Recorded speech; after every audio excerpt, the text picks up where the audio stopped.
Ya, kembali lagi di Newsroom pemirsa. Dalam dialog siang ini kami akan membahas proyeksi pertumbuhan ekonomi Indonesia 2020. Dan untuk membahasnya sudah hadir di studio Bapak Andi Arslan Junaid, Ketua Kospin Jasa. Selamat siang, Pak. Siang. Dan juga Bapak Sarman Simanjorang, Ketua DPD HIPI DKI. Selamat siang, Pak. Selamat siang. Dan juga bersama kami telah ada Dr. Aris Mufti, ekonom. Selamat siang, Pak. Siang, Terima kasih bisa hadir di studio Jak TV. Terima kasih. Oke, mungkin saya ke Pak Andi dulu. Pak Andi, bagaimana perkembangan ekonomi yang Bapak rasakan selama tahun ini di Indonesia? Saya lebih dari kacamata koperasi, karena kita memang koperasi di Indonesia. Kalau yang kami rasakan 2019 ini, alhamdulillah lebih baik dibandingkan 2018. Itu yang kami rasakan. Terkait dengan 2020, walaupun banyak orang mengatakan bahwa mungkin diproyeksikan sedikit menurun, kami masih optimis dari kacamata koperasi dan UKM karena kita ingat kejadian tahun 97-98 saja yang bangkit dan yang bisa bertahan itu adalah di sektor-sektor real dan menengah bawah. Inilah optimisme kami. Memang secara umum banyak faktor yang menurut para ekonom-ekonom mau tidak mau ekonomi itu terpengaruh oleh politik dan global. Faktor global yang menurut saya bisa sangat berpengaruh di Amerika, kita tahu tahun depan ada election, kemudian perang dagang, dan juga kasus di Hong Kong. Apakah ini nanti akan ada imbasnya? Saya melihat dari sisi positifnya saja sebetulnya justru ada peluang di situ untuk Indonesia bisa meraih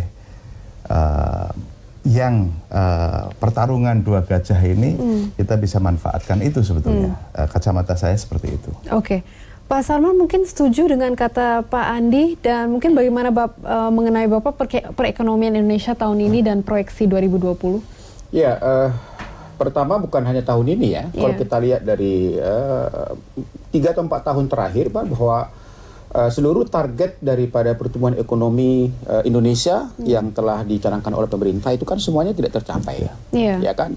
Yang tadinya 5,2 ternyata hanya bisa 5,1. Bahkan 5,4 hanya 5,1. Jadi memang ini kita tahu bahwa bukan hanya faktor dalam negeri ternyata kan ya, karena memang kita lihat bahwa pertumbuhan ekonomi dunia juga kan diprediksi juga menurun. Ya, tahun ini saja yang tadinya 2,3% kan hanya 2,9. Tahun depan juga diprediksi demikian. Jadi akhirnya memang kita lihat bahwa tekanan ekonomi kita sangat-sangat tertekan sekali. Nah, yang jelas kan 4 indikator kan. Pertumbuhan ekonomi itu indikatornya ada 4. Yang pertama adalah konsumsi rumah tangga kan. Yang kedua adalah investasi. Yang ketiga adalah ekspor. Yang keempat adalah belanja pemerintah. Nah, kita lihat kan dari 4 ini semuanya kan boleh dikatakan tidak kuat gitu kan ya. Nah, kalau kita melihat lagi tahun 2020, makanya pemerintah saat ini kan hanya 2 yang akan dikejar nih. Bagaimana supaya mudah-mudahan minimal di angka 5%. Mudah-mudahan.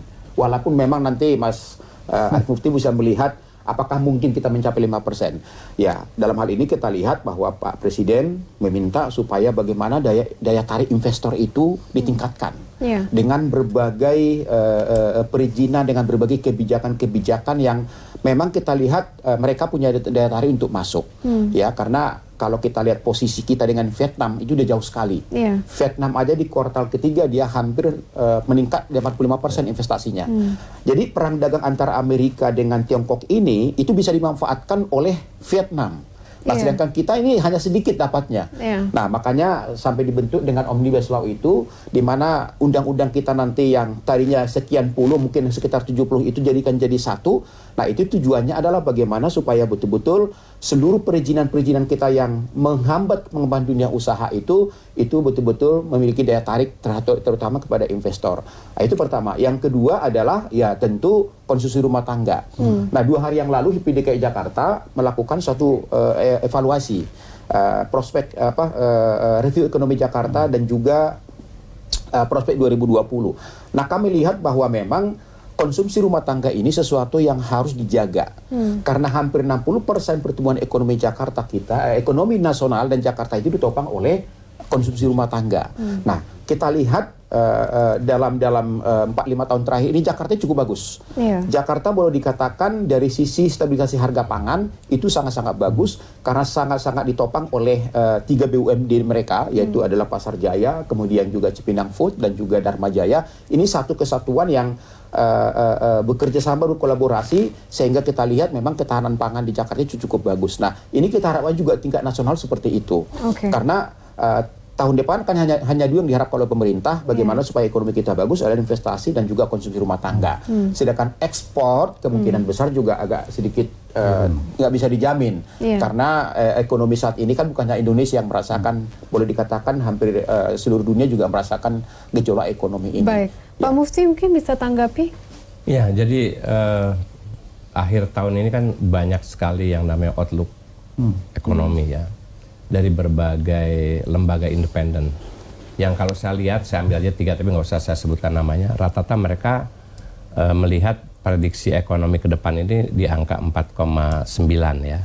Rata-rata seperti itu kalau Jadi saya. di bawah 5% ya? Di bawah 5%. Tapi kalau outlooknya yang dari pemerintah itu sekitar 5,2.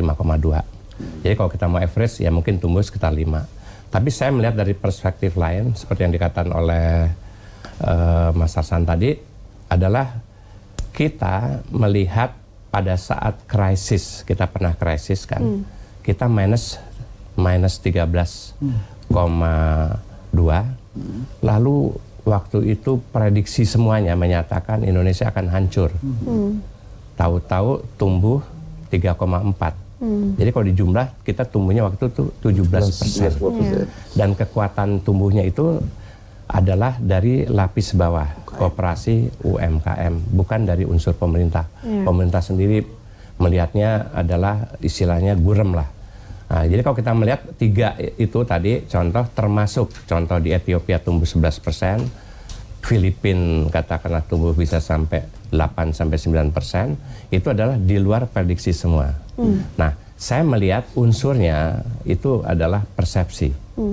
Jadi kalau kita semua berpersepsi adalah positif, maka kan positif. Kalau kita semua berpersepsi negatif, akan negatif. Tuhan selalu bersama dengan sangkaan hambanya lah, kira-kira gitu. Kalau kita lihat filosofinya. Nah, jadi poin saya sebenarnya mungkin saya nggak akan dipercaya gitu. Saya yakin kalau kita memainkan persepsi itu, kita bisa tumbuh 7%. 7%. Ya, nah, caranya gimana? Simpel saja. Negara-negara yang tumbuhnya spektakuler itu ada 3 hal. 1, partisipasi dari bawah. Ini yang paling penting, UMKM, koperasi. Dia positif ya. Lalu di atas ini top down, itu tadi bottom up, top down dengan regulasi. Yang mudah-mudahan tahun depan ini Omnibus Law itu ada seperti itu. Dan yang ketiga, peran daripada tokoh masyarakat. Ya, itu semua harus positif. Nah, apa yang harus dirubah adalah konsumsi. Kita kan konsumsi itu terbesar untuk pertumbuhan ekonomi. Kenapa kita current account deficit? Karena konsumsi kita lebih banyak beli dari luar, bukan menjual keluar. Nah, tolong ini yang kita rubah, atau dengan peraturan, ataukah dengan persepsi tadi. Saya memberi contoh, inilah haji kita terbesar, tapi konsumsi haji kita, umroh kita lebih banyak menggunakan barang dari luar. Ya. Menggunakan kain ihram aja masih banyak dari luar, ya, sebutlah dari Cina. Kalau ini kita bisa isi, lalu kedua, belanja negara kita kan banyak rapat, banyak ini. Maaf ya, rata-rata juga rapatnya kan tuh di hotel yang poinnya adalah yang transaksinya ada transfer pricing keluar. Kita minumnya saja yang buatan multinational company yang pangsa pasarnya 45%, tapi karena sahamnya dia di atas atau mayoritas, maka transfer pricingnya keluar. Nah, kalau kita bisa spirit tadi ya, bahwa produk-produk dalam negeri UMKM atau beli desa bela bangsa atau beli Indonesia itu diinikan, maka konsumsi kita yang mengeluarkan uang banyak itu jatuhnya kepada dalam negeri lagi. Baik, itu barangkali kuncinya. Ya, baik Pak Musti. Jadi harapan kedepannya itu kita meningkatkan ekspor tapi impornya di-reduce atau dibatasi ya? Substitusi impor lah, betul. Baik Pak Musti, kami akan lanjutkan dialog ini setelah jeda yang satu ini. Pemirsa tetaplah bersama kami di Newsroom.